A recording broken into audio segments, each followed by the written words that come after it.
Truth in My Days podcast is sponsored by the Truth in My Days ministry. Welcome to the Truth in My Days podcast, where we defend the Word of God against the challenges of men. What other arguments do they have for dating the gospel according to John to the 80s or 90s? Well, here's one.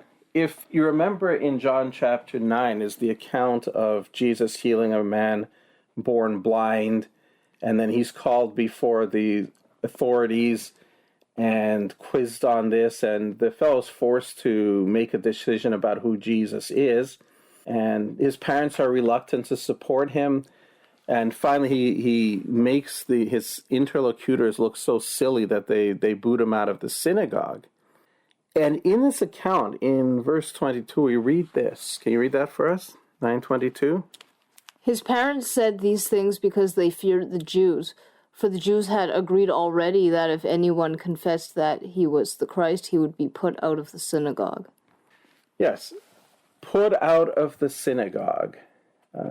There are scholars who claim that this is a sort of excommunication, and it's based on the 12th benediction, rewritten by one Samuel the Small. It was a set of 18 benedictions that were written after the fall of Jerusalem, that all pious Jews were supposed to recite 3 times every day. And in this 18th benediction, they're calling down curses on heretics and troublemakers and on Nazarenes, by which they mean Christians. And so they're suggesting that this was put in at this time, which was after the fall of the temple. And so you wouldn't read something like that, this threat of being put out of the synagogue, you wouldn't read that before this 18th benediction was rewritten. Does that sound like a good argument to you? Oh, so no one was excommunicated before? What about all those parts in the Old Testament where if somebody does this and that offense, he'll be cut off from his people? Isn't that an excommunication? Exactly. There are forms of excommunication that go quite back all the way into the Old Testament law. Certainly we have something that looks very much like excommunication in the book of Ezra. And Ezra was a good 400 plus years before Jesus' time, when Ezra has come to try to clear up the spiritual mess that's going on in Jerusalem at the time of after the return. And he's fixing things up. He's trying to get the people to get back into moral, proper behavior. And we read in chapter 10, verses 7 to 8, and they issued a proclamation throughout Judah and Jerusalem to all the descendants of the captivity that they must gather at Jerusalem, and that whoever would not come within 3 days, according to the counsel of the leaders and elders, all his property would be confiscated, and he himself would be separated from the congregation of those from the captivity. That's a pretty clear excommunication, and that's, as I say, more than 400 years before Jesus' time. We see what looks very much like an excommunication directed against a certain Honi, the circle maker. That's recorded in the Mishnah, and that was around 80 BC, 80 years before Jesus. So this is really not an argument at all. There's even question whether that 12th benediction really was directed against Christians or not, and how much was added when it was added. So really, this is not an argument. Are there any other arguments? There's one that I'm surprised we didn't see in Kostenberger, because it's probably the most common one that lay Christians will encounter. And that's the idea that early church fathers, the early leaders of the church who left writings behind for us, that these folks taught such a late date for John. If we look in D.A. Carson's commentary on the Gospel according to John in page 83, we read, "There is very strong agreement among theologians of almost all stripes as to the strength of the tradition that the Gospel was written under the reign of Domitian, AD 81 to 96. Very strong agreement among theologians of all stripes. Russell Grigg, for example, writing for Creation Ministries International, says this: The church fathers are most persuasive evidence for the date of John, and they unanimously ascribe a later date to John written when he was a very old man. So at this point, we have to ask, is this one of those cases where there's so strong evidence from the church fathers that this is a good argument, or is this another one of those where people hear these claims and repeat them without bothering to check? Well, it must be easy enough to just go into the writings of the church fathers and see what they wrote. You would think so. That's exactly my point. You need to check. You can't just accept. But it seems like they just don't do it. It's interesting. There's this book that came out in 1976 called Redating the New Testament. It was a bit of a bombshell at the time. It was written by a scholar named John A.T. Robinson. And what was interesting about it is he was a card-carrying liberal scholar. He denied the literality of the virgin birth of Jesus, the literality of his miracles, deity, and so on. He was very much a liberal. But he wrote this book, which was published in 1976. When he started writing the book, he accepted this consensus on the late dates of the gospel books that we've talked about.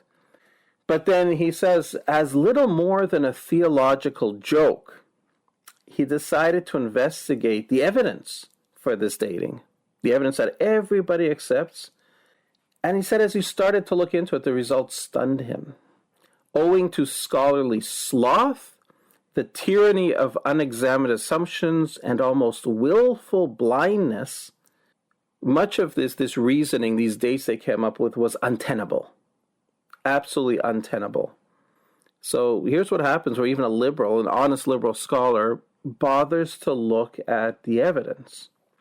And here's what comes up when we look at the fathers, the church fathers, and the dates of the gospel according to John. When we look into it, we find that there's indeed a great deal of testimony from the church fathers that tells that John lived to an old age. But there isn't tradition that he wrote his gospel book at an old age. That tradition is so weak, it doesn't stand at all. It can be discounted. No church father comments on this until a fellow named Epiphanius, who lived from the year 315 to 403.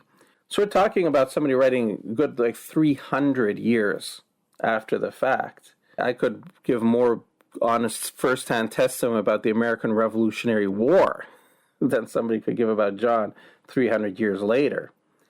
But he's the first actually to say this. Nobody before him, of all the writings we have from all the church fathers discussing gospel authorship, none of them said that John wrote late. The first one to say that is Epiphanius, and his testimony really is not very trustworthy. This because we can see that he mashed up stuff that came to him. He combined this claim that John wrote late with confused statements that John's banishment took place under the Emperor Claudius, and that he prophesied under that emperor before his death. And Claudius reigned from 41 to 54. John was not exiled during the reign of the Emperor Claudius, so he is mixing up his information. And that really doesn't inspire a lot of trust in the reliability of Epiphanius. On the gospel authorship, the gospel dates, as we've shown, well, a lot of fathers address it. There's virtually unanimous agreement on the facts. But for saying that John was dated late, you've got nothing until the late 4th century in Epiphanius. And the next one who addresses this, the next one who tells us that John was written late, is Georgius Hamartolus in the 9th century AD. 9th century. And then still later in the so-called Papias legend. So do these late writers base this on any earlier source, or they just pulled it out of whole cloth? They must have based it on something. But because you see church fathers disagreeing on things, they obviously can't all be basing it on accurate information.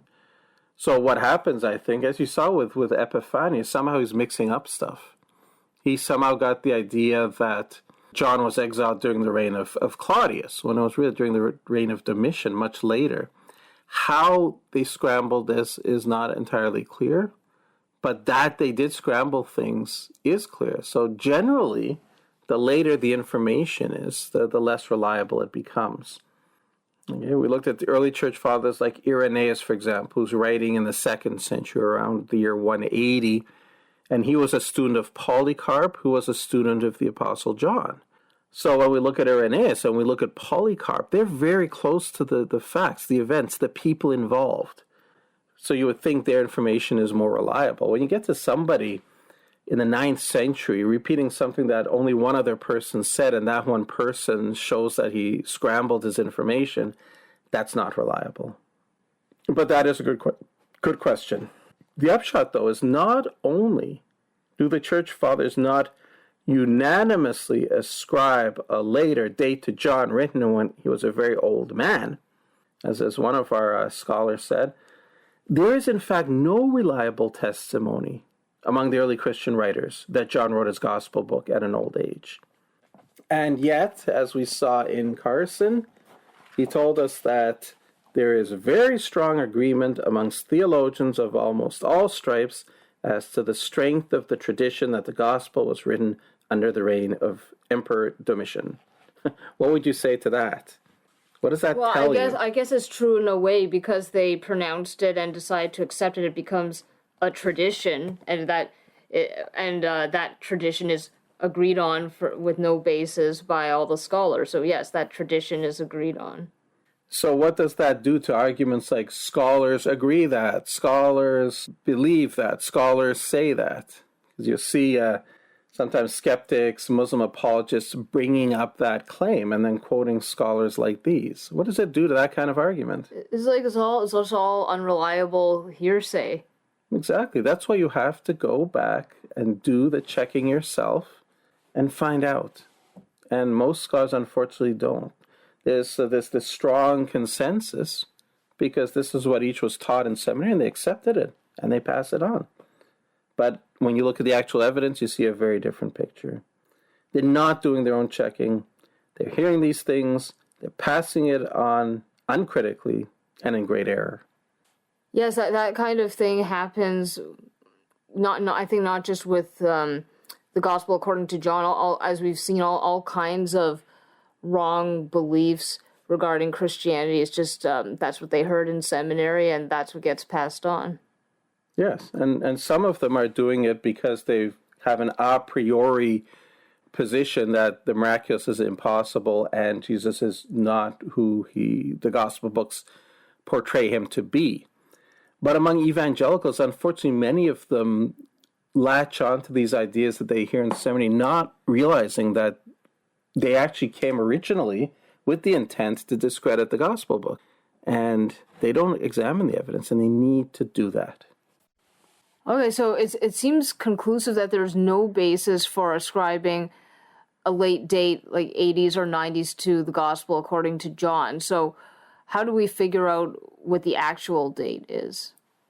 Well, we do have some evidence that can bear upon that, and it's two lines of evidence. There's the internal, and we talked about what that means, what you can tell just from the actual contents of the book, things like not mentioning things that should be mentioned if they'd already happened, or mentioning things then that did happen of known date. So that's internal evidence.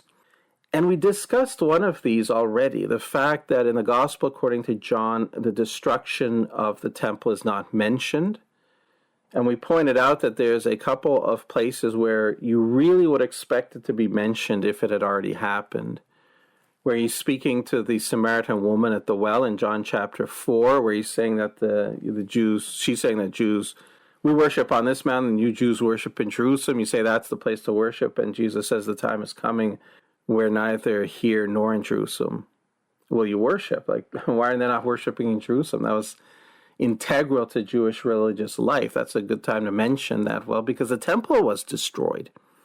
And then later on, where Caiaphas is saying that, look, it's if we don't stop Jesus, the Romans are going to come and destroy this city and this place. And if that had already happened, you would expect at that point to be a mention of the fact that that had already happened. So that's a form of internal evidence on this. There's another one, and this one is more subtle. And this comes from one of John's narrative comments or editorial comments, or known as parenthetical comments. Do you know what those are? I suppose it would probably be something like he's telling the main story and then he gives some kind of side comment that's not related to the main point or something. Well, it might be related to the main point, but yes, exactly. What you have is narrative, maybe recording a speech, but then a comment put in by the author himself. Yeah, where he's recording an account, a story, a speech, and then he interrupts it with his own little commentary on it to make things more clear, to clarify something. And the thing about narrative comments, they're inserted at the time of writing. So when a writer records a speech that somebody gives, that speech was given at the time that the person said the speech, and the writing of it could have been much later. But the narrative comment is put in by the author. He's not recording something that happened in the past. So the narrative comment is inserted at the time of writing, which means the tense of the verb in the comment can be present. Yeah, it's based on when the action took place relative to the time of the writing. It could be present, could be future, could be past. If it was an event in the past, then the tense would be in the past. You see that, for example, in John 8:27. Could you read that for us, please? They did not understand that he spoke to them of the Father. Yeah. So this comes in the middle of recording one of Jesus' speeches where he's saying, I have many things to say and to judge concerning you, but he who sent me is true, and I speak to the world those things which I heard from him. When you lift up the Son of Man, then you will know that I am he. So right in the middle of that, John inserts this little comment. They did not understand that he spoke to them of the Father. That's not part of Jesus' speech. That's John's comment. And it's in past tense. Because relative to the time that Jesus said this, relative to the time John wrote this, that was in the past. So that's how your narrative comments work. Does that make sense? Of course, that has to be in the past because he's describing Jesus' speech, which is in the past relative to the time of John's writing. Sure. And if the comment explains an event or a practice that is ongoing at the time of writing, then it should be in the present. It should be in the present tense. And we see an example of this in Mark chapter 7, verses 3 to 4. And here's the account where the Pharisees and some of the scribes came to him, and they were complaining because they saw that his disciples were eating bread without washing their hands. So if you can read from verse 2, which is part of the narrative, and then 3 and 4, which is the explanatory comment. Okay, so starting at verse 2.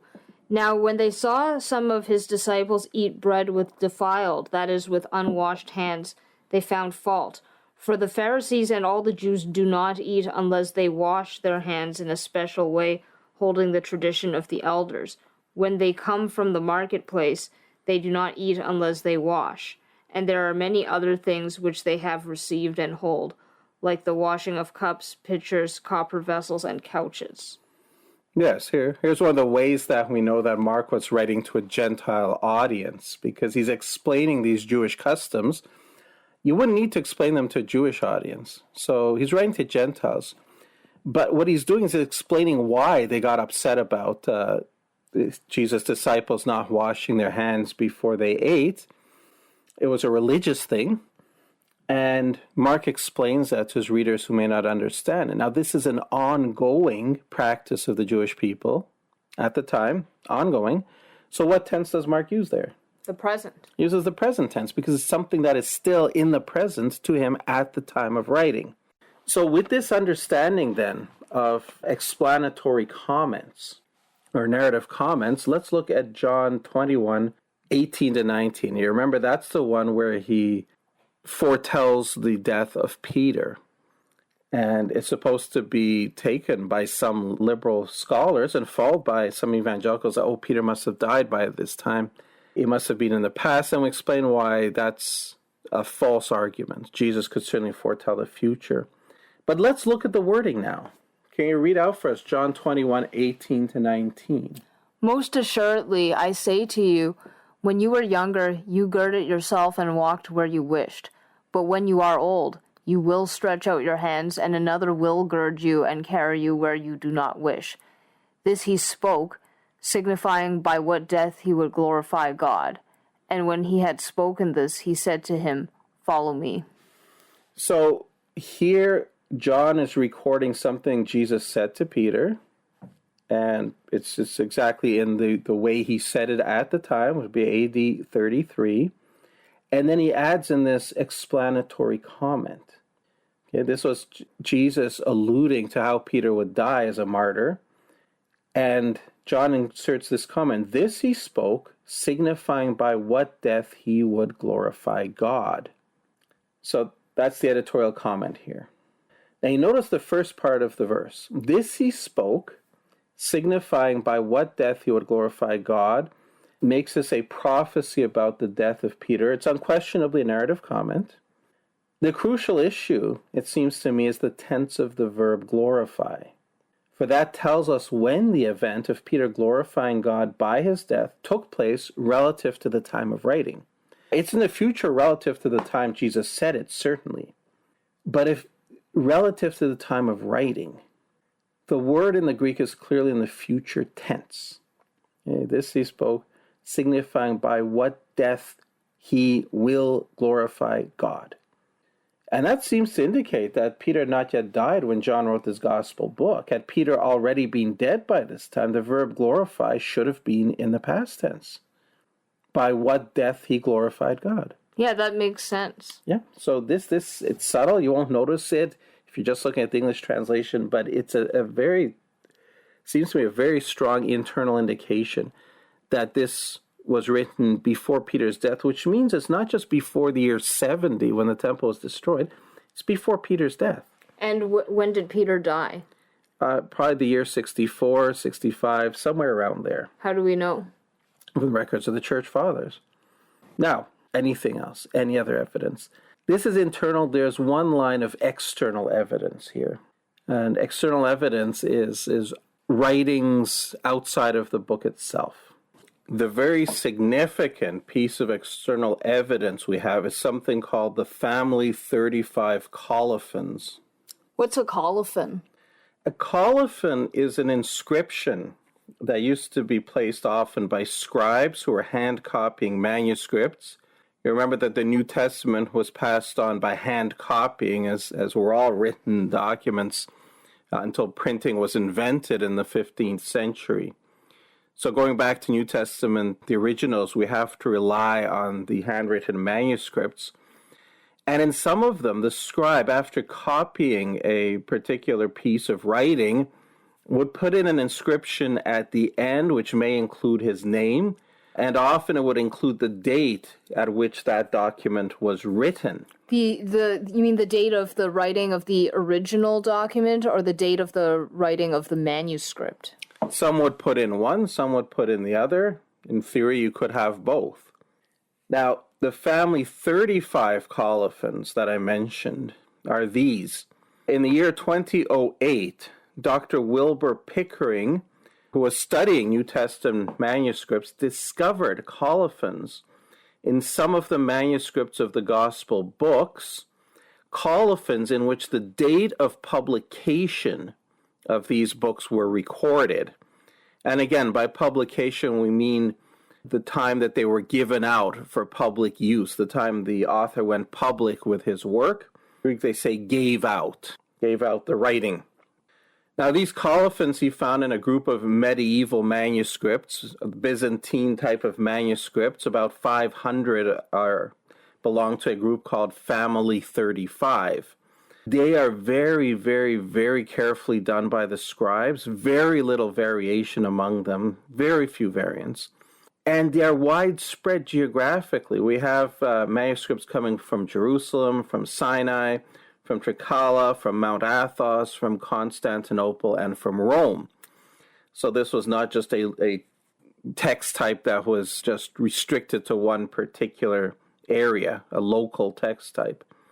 Now, as of 2009, Pickering found 54 of these manuscripts, and 95% of them had the colophons in them. According to the work he did, to have these colophons so widespread, so many areas, so many manuscripts, indicates that it goes back very far, no later, he said, than the 3rd century, and possibly earlier.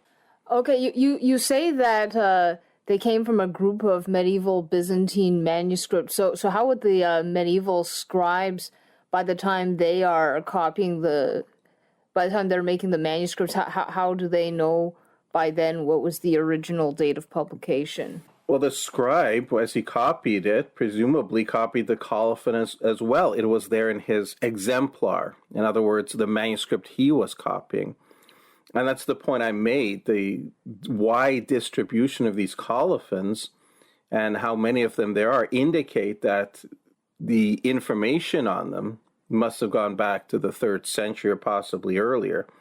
So we talk about the 3rd century, it's from the year like 200 to 299. Again, we're talking about people pretty close to events having contact with people who had contact with people who had contact with the apostles or the gospel writers themselves.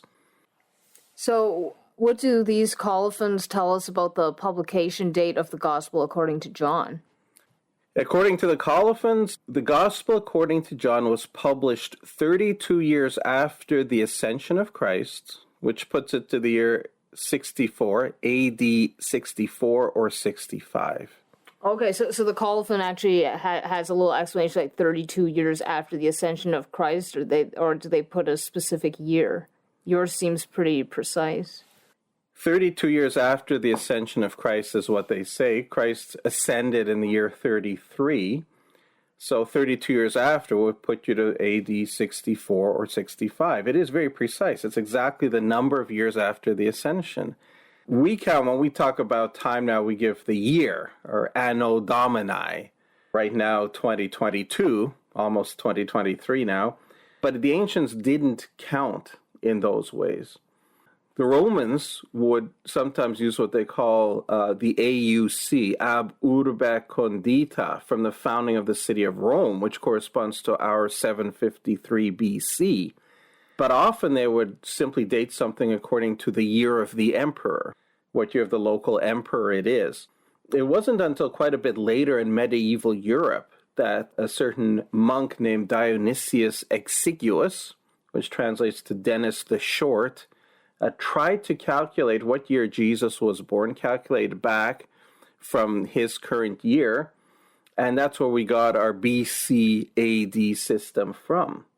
But something written before that wouldn't be using our year system, it would be using something like this that we see here in the colophons, 32 years after the ascension of Christ. Now, Pickering argues that these colophons go back to at least the 3rd century. Skeptics may still try to complain that these colophons are late, the manuscripts that we have. But here's why I think that we have to trust the date here. It's certainly the best evidence we have. The colophons tell us that Matthew was published 8 years after the Ascension, that Mark was published 10 years after the Ascension, Luke was published 15 years after the Ascension, and John 32 years after the Ascension. Now we have the famous church historian Eusebius writing in the early 4th century and with access to a lot of ancient documentation that is no longer available to us. And in his book Chronicon, he gives us specific dates for Matthew and Mark. And again, not using our numbering system, but he says that Matthew was published in the 3rd year of Caligula. As I said, often they dated things according to the year of the emperor. And then he tells us that Mark was published in the 3rd year of Claudius. Now, this is not just not our numbering system, it's not the same one you see in the colophons, which suggests these two sources of information didn't come from the same root. Somebody passed on the information according to the year of the emperor. Somebody passed it on according to the time after the ascension. So it looks like Eusebius and whoever made up the colophons, the original colophons, which would predate Eusebius, if they go back to the 3rd century at least, they got their information from different sources. But here's the thing. The 3rd year of Caligula matches exactly to the 8th year after the ascension. The 3rd year of Claudius matches exactly to the 10th year after the ascension. So although they're using different ways of saying it, the information we have in Eusebius on Matthew and Mark's date matches exactly what we have in the colophons. And so it seems that these numbers are accurate. We cannot double check on Luke and John, but we can on Matthew and Mark, and they are accurate according to two sources of information. So it seems there's no good reason to doubt them on Luke and John. And that being the case, we can accept that John was published in AD 64 or 65, which, as we've pointed out before, also dovetails perfectly with the internal evidence. Don't critics just like to say, oh, well, you can't trust the church fathers, they made mistakes. So if critic says you can't trust the church fathers and critic also says the manuscripts are too late, then do they have an out? I wouldn't think it's much of an out, because first, if you're going to say we shouldn't trust the church fathers, we would say, well, these are people in a position to know. They lived at a time when they had access to all kinds of information we don't have. Some of them knew the apostles. Some of them were trained by people who were trained by the apostles. Irenaeus, for example, I think we've mentioned him before, writing around the year 180, was trained by Polycarp, who was trained by the apostle John. So these are people in a position to have access to good information. Skeptical scholars writing 20 centuries after the time of Jesus have no information, no access to information, and not the slightest reason for their opinions to be of any interest. The question is, why should we discard the evidence of the church fathers simply because skeptical scholars don't like it? They would have to give us a good reason to doubt it. And they don't give any reason. They simply say it's unreliable. I did mention that the scam they pull off at one point is when they started arguing for Markan priority, that is, Mark was the first gospel published, against all of the evidence. It was really just done so that they could get Mark there first and argue that Mark has no resurrection. But I pointed out that they got a twofer, because all the church fathers tell us that Matthew was written first. All the church fathers who comment on it, unanimous agreement. And so they could say, see, the church fathers don't know what they're talking about. But it's pretty obvious how bogus that is. Disagree with them on one thing, assume you're right, and use that to discredit them on everything else. It's absolute nonsense. So they can argue that, but they have a burden of proof on them to tell us why we should listen to them rather than to people in a position to know. And they don't even begin to meet that burden of proof. Do not be swayed by people who will tell you, hey, I have a PhD, trust me. Okay, so I guess we're finally back to our initial question. Okay, so if the gospel according to John wasn't written late and it wasn't legendary, why is it so different from the other gospel books? Well, first, before we answer that, let's quickly review what skeptics and liberal scholars have to say about this and how they use it against the cause of Christ. Here's Muslim apologist Shabir Ali, in one of his debates, says this: when you compare the Gospels, you realize that 3 of the Gospels are quite similar to each other, and the other one, which is referred to as the 4th Gospel, is very different than the other 3. So much that some have referred to the 4th Gospel as a spiritual gospel, this Gospel according to John. So they point out it's very different. Here's Dr. Bart Ehrman. He says, in Mark's Gospel, Jesus is not interested in teaching about himself. But when you read John's Gospel, that's virtually the only thing Jesus talks about. is who he is, what his identity is, where he came from. This is completely unlike anything that you find in Mark or in Matthew and Luke, and historically it creates all sorts of problems. And then they keep running with this supposed problem. Robert W. Funk of the Jesus Seminar boldly asserts that the two pictures painted by John and the Synoptic Gospels cannot both be historically accurate. And then they use these differences to try to discredit the historicity of the Gospel according to John. Funk goes on, the words attributed to Jesus in the fourth Gospel are the creation of the evangelist, by that he means the Gospel writer, which he doesn't think is John the Apostle. These words are the creation of the evangelist for the most part and reflect the developed language of John's Christian community. And remember, we did mention that before. They claim that this high picture of Jesus as God and as the Savior of the world, that's a legendary development. Here you have a skeptical scholar saying it. Before we saw that even some evangelical scholars buy into that. Funk goes on. The fellows of the Jesus Seminar were unable to find a single saying they could with certainty trace back to Jesus in the Gospel of John. So they declare it's not historical. It was made up by his followers, and then they sit in judgment of which one Jesus said, which thing he didn't say, and they say, nope, we can't be sure he said any of those things. Even evangelicals don't go that far. We saw Craig Evans simply says, well, he never said the I am sayings. Another skeptical scholar, James D.G. Dunn, sums up things when he says, few scholars would regard John as a source for information regarding Jesus' life and ministry in any degree comparable to the Synoptics. E.P. Sanders, the Gospel of John contains an advanced theological development in which meditations of the person and work of Jesus are presented in the first person as if Jesus said them. So Jesus never said the things in the Gospel according to John.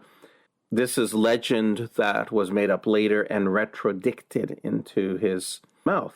Geza Vermes discounts all the teaching in John when reconstructing his view of what he calls, quote, the authentic gospel of Jesus. So you get a lot of bang for the buck out of claiming that John was written late and that John is different from the Synoptic Gospels of Matthew, Mark, and Luke. Isn't that very convenient? John was the closest personal friend of Jesus in his time on earth. He was an eyewitness to the events of which he writes, which he repeatedly says in the Gospel according to John. So there can't be a serious argument about who Jesus was and the claims he made. So, of course, skeptics want to discount this book. And this pretext, as we saw, is it's different compared to the Synoptic Gospels. And they also mentioned that some problem with historical accuracy, or historically it creates all sorts of problems. Do they actually have any good reason, or they just say that? What they mean by that is the historicity of Jesus' life and ministry, what he did. And they will say, well, Matthew and Mark and Luke tell us one thing, one picture of Jesus. John gives us a very different picture. And then that causes problems in the historicity of Jesus. How do we know which is the correct picture? Well, we'll just have to say John's is not correct. Isn't this the same kind of issue with resurrection accounts where one writer mentions something and other writers mention other things? Do they actually find something that's contradictory and cannot be resolved? Well, you saw what Armin said, that in Mark, for example, Jesus is not interested in teaching about himself, but when you read John's Gospel, that's virtually the only thing Jesus talks about. Maybe Mark just didn't include the parts of Jesus talking about himself. Well, obviously, there's no genuine contradiction. This is a liberal gambit, skeptical gambit to discredit the Gospel book that gives us the full Gospel, what we need to do, who Jesus is, and what we need to do. But that's their story, and they're sticking to it. So why do you think the Gospel, according to John, is different from the other ones? There's a very good and obvious reason if they bother to look. I'm not sure they really do bother to look. They don't want to see the obvious reason, but let's go over that, and we'll start with a comparison, which we draw from the world of hockey, specifically the famous Summit Series between Canada and the Soviet Union that took place in 1972. We just observed the 50th anniversary of it. 8-game series between Canada and the Soviets, the first time the top teams met. And why was this so momentous for Canadians? Why is it that just every Canadian over a certain age now can tell you where they were when Paul Henderson scored the winning goal? It came down to the fact that certainly in those days, Canada was culturally kind of stuck between Britain and the United States. Britain, their original heritage. The United States, that colossus on the southern border. And they dominated in all kinds of things. There was really only one thing Canadians were best at, and that was hockey. They were completely dominant in a way that is unimaginable today. In their first Winter Olympics, Canada didn't send their NHL players. They didn't send their best or their second best or their third best. They'd send a senior national team made up of some kind of minor league or junior A or that kind of senior A teams. In that first Olympics, they beat Czechoslovakia 30-0, Sweden 22-0, Switzerland 33-0, and then Britain, who had some Canadians on their team, Canada won 19-2. The gold medal game was the only one that was even remotely close. They beat the United States 6-1. So year after year, that was the thing Canada could hold on to. That's the one thing we're best at. Canada is hockey. Hockey is Canada. And then in 1954, when the Soviet Union was ready, they sent the team to the World Championships for the first time and smoked our team, the East York Lyndhurst, 7-2. And from that time on, they eventually surpassed our senior A teams and were sweeping up the World Championships and the Olympics. And we kept holding on to the idea, though, that we're still the best. If only we had our best NHL players there, we would win. And finally, a series was organized in 1972. 4 games here, 4 games there. And just about everybody was sure we're going to win all 8 games. And we're going to show our superiority. And in that first game, the Soviets won 7-3, and the nation was shocked. And as the series went on and Canada fell behind through 5 games, they trailed 3 games to 1. 1 game ended in a tie.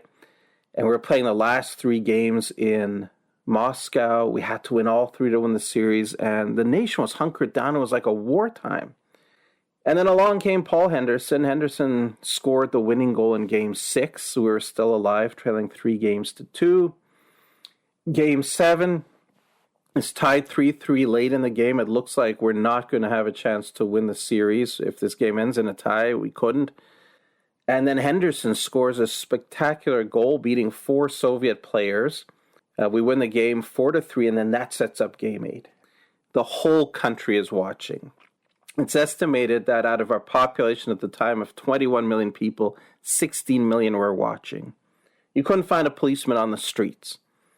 Didn't matter because you couldn't find a crook on the streets either. Everybody was watching the game. And everybody can tell you what their memories of watching that game, because we trailed 5-3 going into the third period. It looked like it was over for us. And then Canada tied it 5-5. And in the last minute, 34 seconds to go, Henderson scored 3rd straight game-winning goal. Greatest goal in hockey history. It was called the goal that united Canada. And of course, so much ink was spilled about this after. We had commemorative stamps from the government, commemorative coins, but of course we had books. And I read a lot of books on this. Let me talk about 4 books. And I'm going to try to make the authorship correspond roughly to the gospel authorship.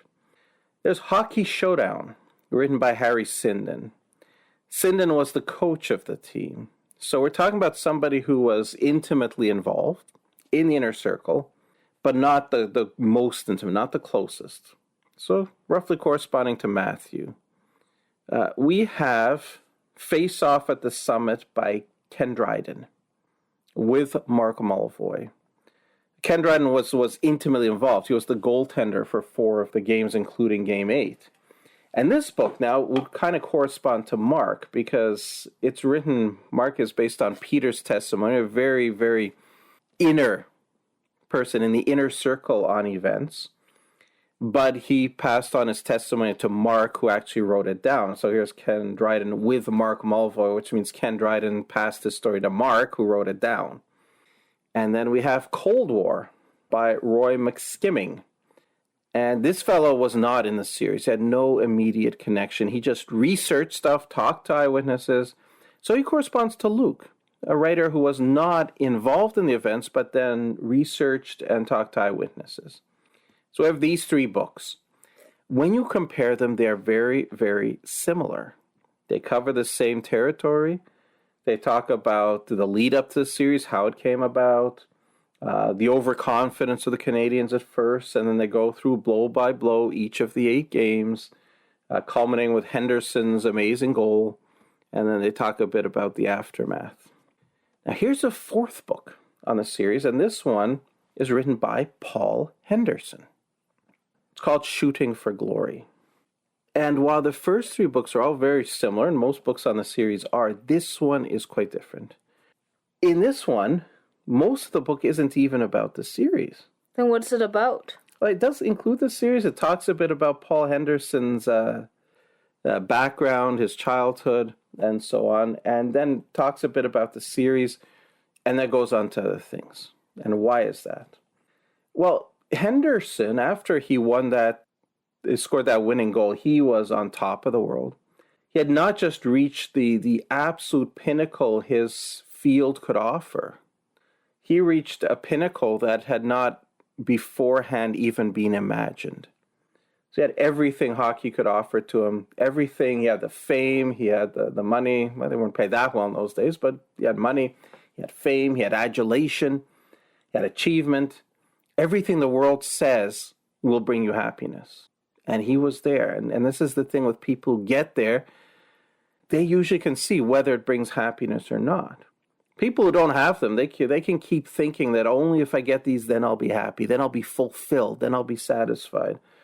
Henderson got there, and it didn't fulfill him. It didn't satisfy him. He became bitter, angry, and he stayed that way. And he was kind of in a downward spiral until he came across a Christian evangelist who presented him the gospel, and Henderson came to faith in Christ. He's a Christian. He's in Christian ministry to this day, actually. And so the purpose of his book was evangelism. The hook was the series, of course. That's what everybody knows him for. That's what they want to read about.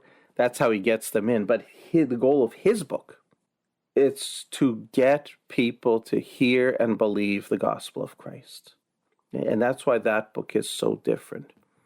So what does that tell us? That tells us that your goal in writing a book is going to be very instrumental in the shape of that book, isn't it? Yes. Yes, exactly. So the question, if we look at the 4 gospel books, are they all written for the same purpose or to the same audience, or is one of them different?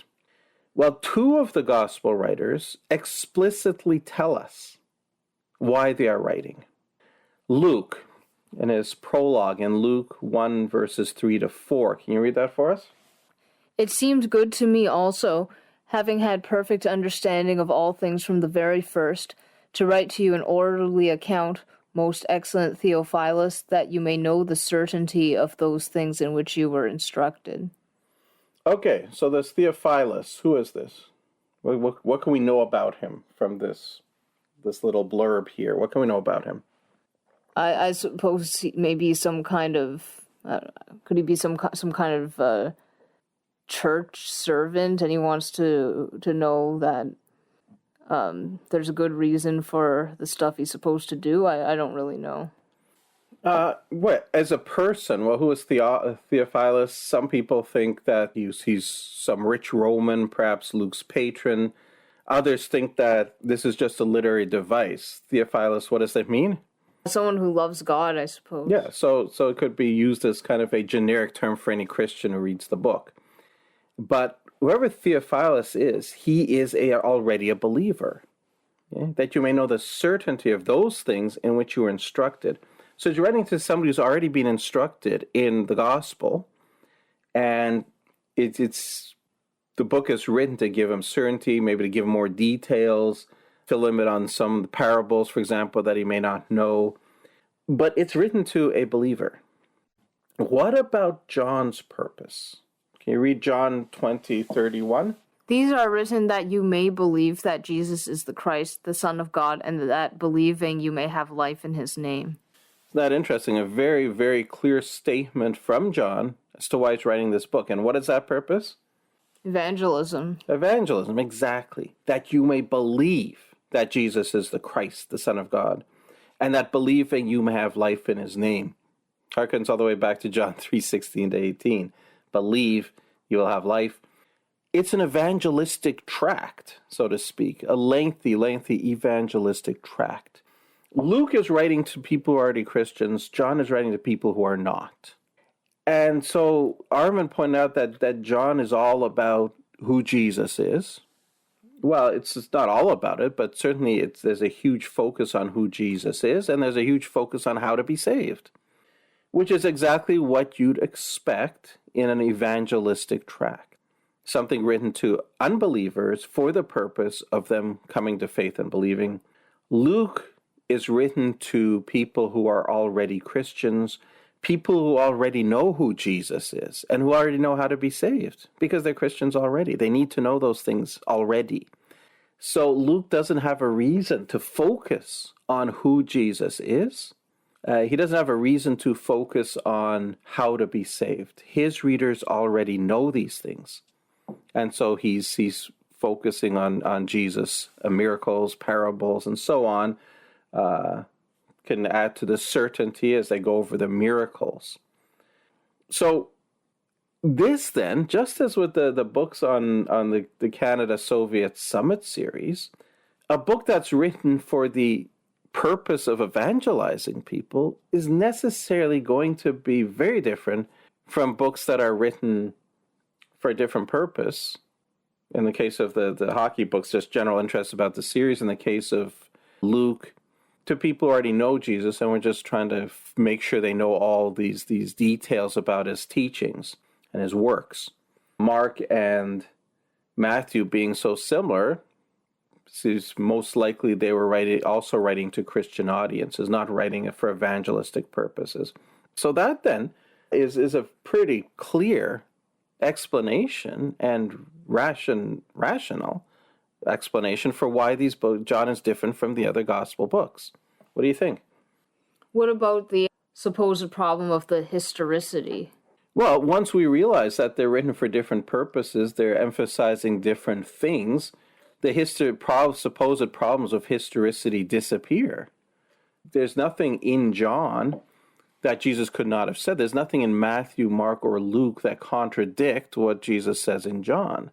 Every writer picks what he wants to include.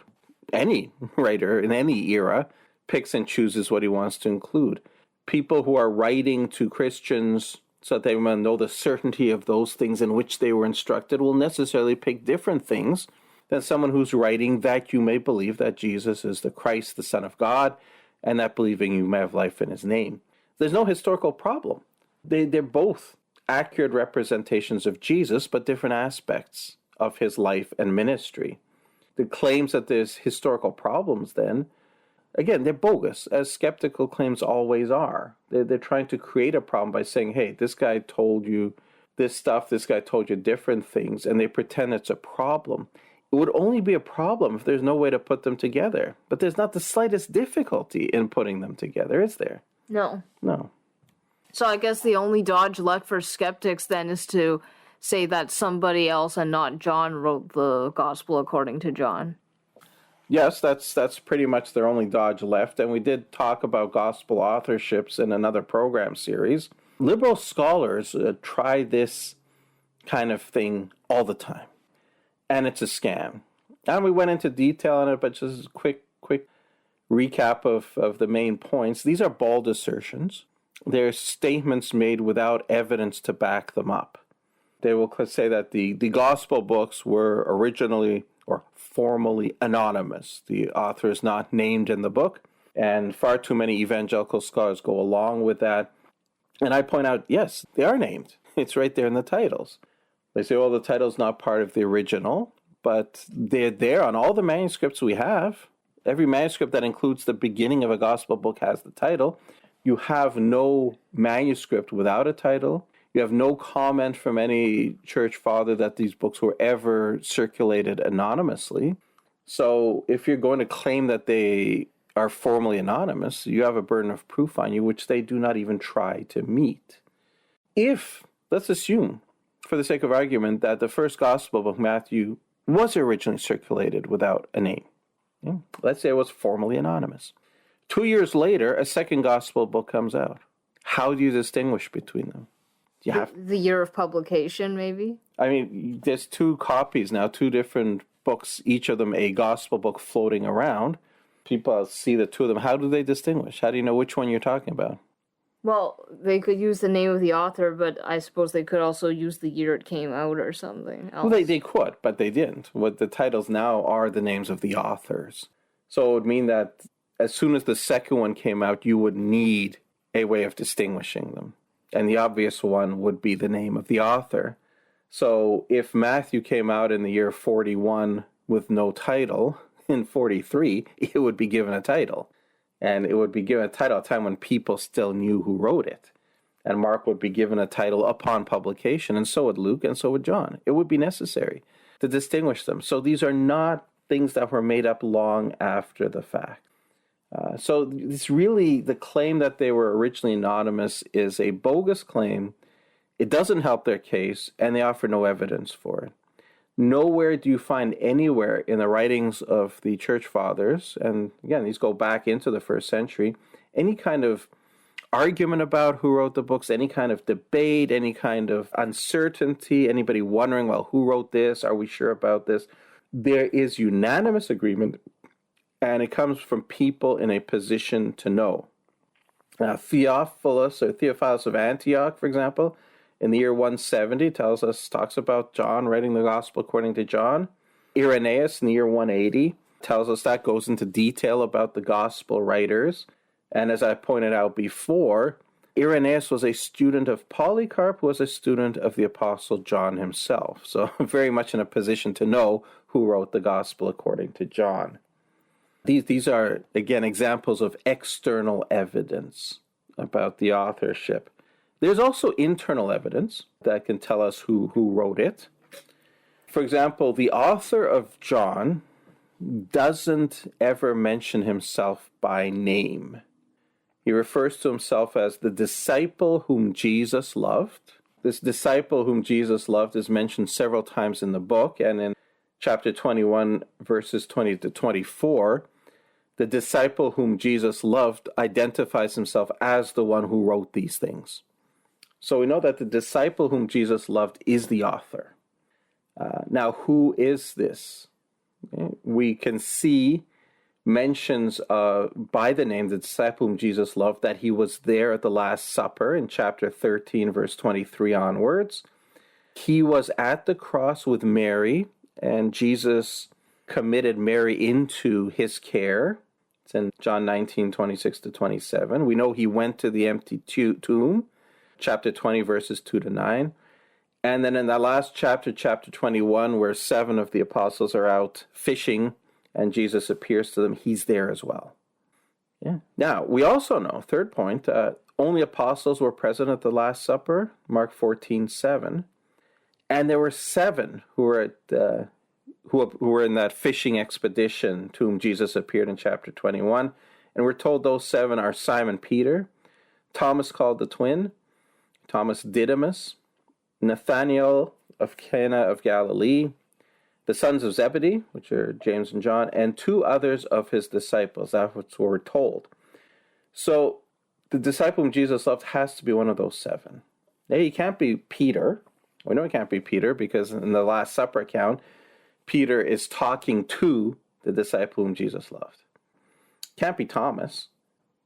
We read in chapter 20, verse 8, that the disciple whom Jesus loved, when he came to the empty tomb, he believed. Whereas we see with Thomas in verses 24 to 25, the same chapter, Thomas refused to believe until Jesus appeared to him at the Last Supper. So, the writer has to be one of the sons of Zebedee or two others of his disciples, or Nathanael, who's also known as Bartholomew.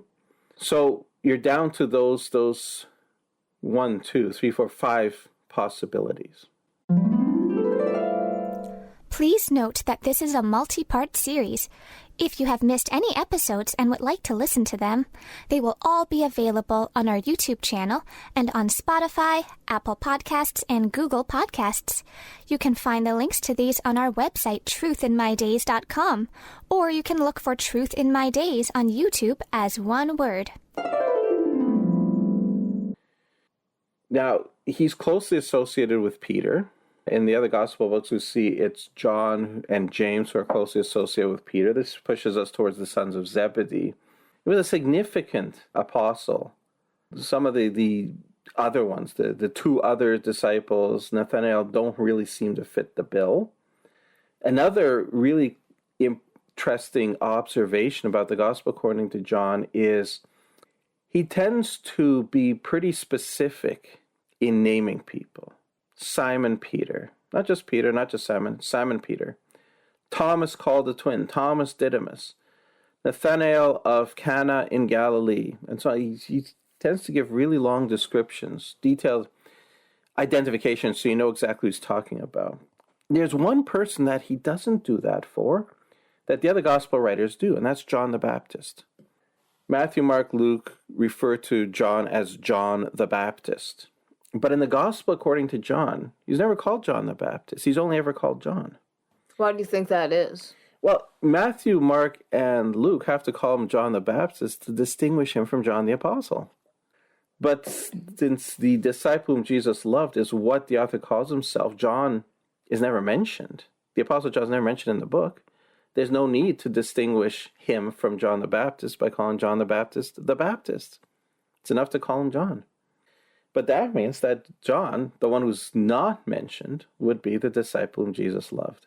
So internal and external evidence both tell us, beyond any kind of reasonable doubt, that the gospel according to John was written by John the Apostle, the closest personal friend of Jesus, and an eyewitness, and it was published early, and it gives the authentic and true picture of Jesus despite the best efforts of skeptics and liberal scholars to deny that. And it was written for a specific purpose, and that purpose is that you may know, you may believe that Jesus is the Christ, the Son of God, and that believing you may have life in his name. That's something that unfortunately so many people don't want to do. They don't want to acknowledge Jesus as Lord. And that's why it becomes essential to discredit this particular book. A famous doctor once said, the very powerful and the very stupid have one thing in common. They don't alter their views to fit the facts. They alter the facts to fit their views. And that's what's being done in liberal scholarship about the gospel according to John. The facts are there. They don't want to alter their views to fit the facts about the truth of Jesus. And so they try to they don't want to alter their views, so they alter the facts by telling us, no, John wasn't written by John. John isn't trustworthy. John isn't historical. And all of those are false. It was written by John. It was published early. And it is authentic and it is credible. And I wish evangelicals would stop playing into the liberals' hands by accepting late dates and even some of them denying that it's historically accurate. Well, thank you, John Torres. Once again, we've seen that you can't just accept something because someone is a PhD. You have to watch out for assertions and look for evidence. So I hope to hear more from you next time on another topic. All right. Thank you for the interview, Sonia. We'll talk again. Thank you for listening to the Truth in My Days podcast with John Torse. If you like our content, please share this information with family and friends. It helps us a lot. We also would love to hear from you.